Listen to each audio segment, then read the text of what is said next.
Ignorance of truth is the cause of the misery. Teach them truth, and the truth shall make them free.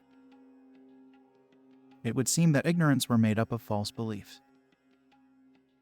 First, you are free. Second, your own words are capable of making you equal with God Himself. God is indestructible, unchangeable, Spirit. It is reasonable to say that God in man is His undiscourageable, undefilable center. Matter becomes plastic to the strong, vehement word of truth. There is nothing higher than the attainment of the knowledge of the self, despising, rejecting all else. A wise man should strive after the knowledge of his real self. God works through me to will and to do that which ought to be done by me.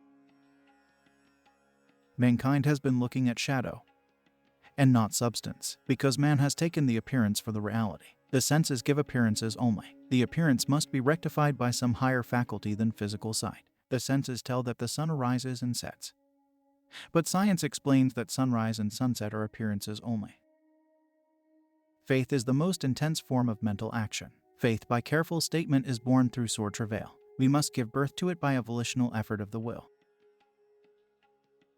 God always careth for those who trust.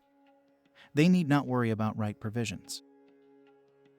Among the ancients it was declared that the moving law of the visible universe is Adonia. Copy of real, shadow of substance. The law that moves the procession of things we see with the eyes of flesh. But the real principle of all, the vivific principle, is Akasa or deity, the unnameable. From it emanates the deathless real soul of man. The God self or good self of us. Eternally wise, immortal, vested with dominion over all things in earth, air and sea. When we listen to it, we drop this old man with his deeds.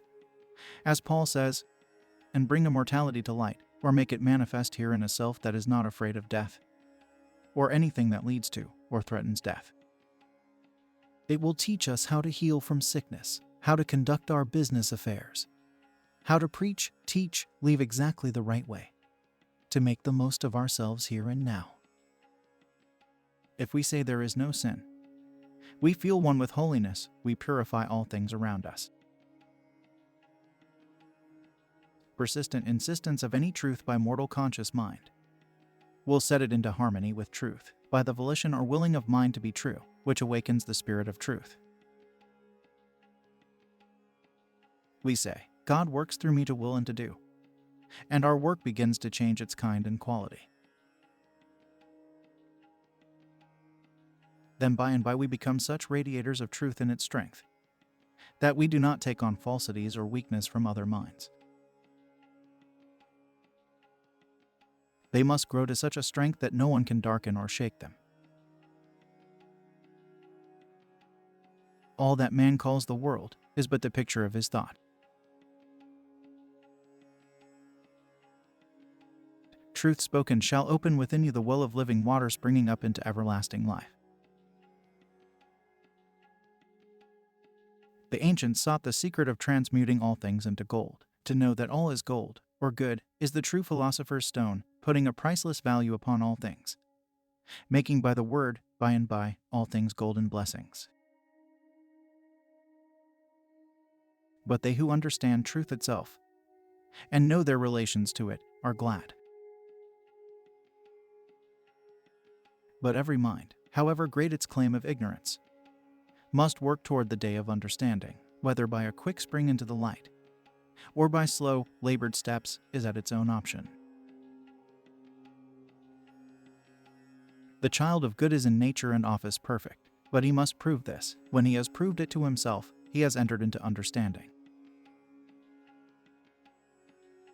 Over the waves of mortal mind come beliefs and conditions, which beliefs are passed on from one mind to another. Whoever gets the belief that health belongs to him will appropriate health. Whoever catches from another mind the belief of sickness is sick. Either belief, however, is not based in knowledge of the law of mental action. Therefore, either belief is liable to be shaken when he knows that health cannot be taken from him because he, the true self, is never sick, then only is health secure.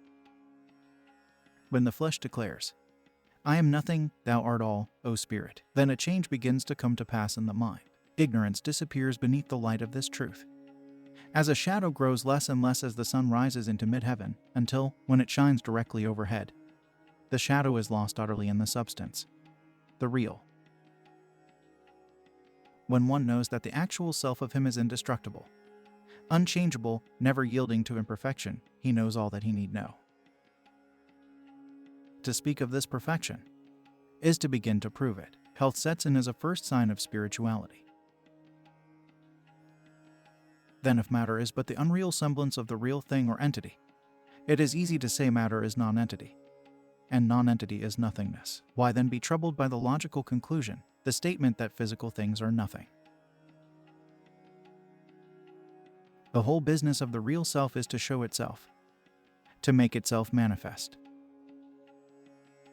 As a shadow is grotesque, distorted, when the sun is low, so is the physical self when it does not acknowledge truth. But when the sun is in its zenith, the shadow is lost. So when truth absolute is spoken of ourselves, the physical lets go its claim, and the spiritual shines over and through us, and around us, glorifying us in all things to us. The mortal puts on immortality. Declare yourself the child of the good. Persistently think of the divineness of your birthright. As a man thinketh in his heart, so is he. By and by, life will be all joy and wisdom wheresoever you go. Perception of good is understanding of law. For to say, misery is a lie, and to add the good is true, is all soon makes God show. If we keep our mind on spiritual things, the kingdom of heaven, which lies right here, though invisible, is all open to us, glory unto glory, joy unto joy, new revelation unto new revelation.